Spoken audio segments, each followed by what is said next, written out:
Hello and welcome to your regular scheduled programming of Pop Not Pop. This is episode 15. So, who's ready for a new edgy track, huh? Who's ready? Who's ready? Yeah. You are?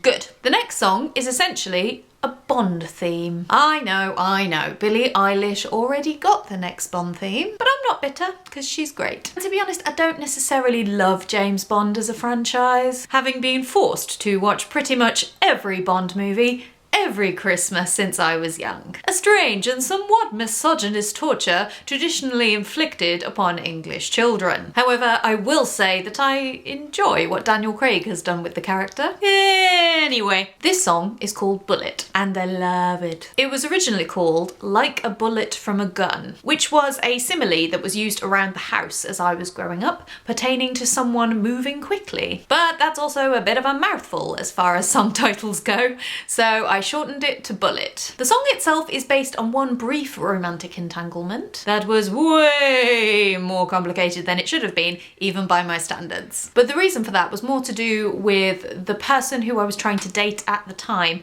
being all over the place. Honestly, trying to date them made guessing into some kind of an extreme sport. So I stopped trying to date them and eventually wrote this song, which I love. So I chalk this one up as a win. The song begins a little reflectively. Everyone expects someone to be someone to them. This is a reflection on how we only ever really see other people as being co-stars in the movie of our lives, rather than considering that they are living out movies of their own. Next, there's such high expectation and it seems it never ends. This is a lot to do with the weird pressures that we put on ourselves and on other people around romantic relationships. Throughout my 20s, certain people had an exasperatingly inappropriate interest in seeing me settle down with someone. Yawn. Not everyone wants an ordinary life, Susan. Mind your business. Time for a bridge. But it's not the first time it's happened.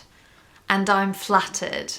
And I'm lost. In relation to the fling that I described at the top of the video, I definitely should have known better thanks to earlier experiences. But sadly, this person was also excruciatingly attractive, which prevented me from seeing their skittishness as a red flag.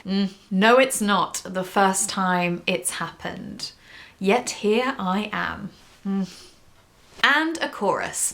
It's a long one, so buckle in. Like a bullet from a gun, you left my side, you left me flying blind. There were a few flying/pilot references here. I think I might have already been thinking in a Bond direction by the time I wrote this. Bond's always flying places, right? Like a bullet from a gun, I get so far, and then you change your mind. This refers to a particular incident where I finally got to make out with the object of my affection. They basically snogged me to keep me from leaving a party, but within half an hour they were snogging someone else, so I guess it was an indiscriminate tactic. Like a bullet from a gun, you could have me if you want. Sad but true at the time. But also, how often do we put ourselves at the mercy of careless people because we think they're going to fill us in some way? Like a bullet from a gun, now flying solo. This is a play on words. Flying solo can mean attending an event on your own without a date. But flying low could also allude to a number of other things, like flying dangerously, flying surveillance, or feeling shitty. I mean, who doesn't feel shitty after something like that? Wow, I didn't mean to end on such a downer. It's actually quite a punchy song. But you'll have to wait until next week's episode to see what I mean. If you enjoyed this content, feel free to hop over to www.patreon.com/IamRooks and join our merry band of supporters on the Rooks Lab, which is filled with good stuff, like early Pop Not Pop access, exclusives, and more. And in the meantime, I'll see you next week for more edgy and joyous Pop Not Pop.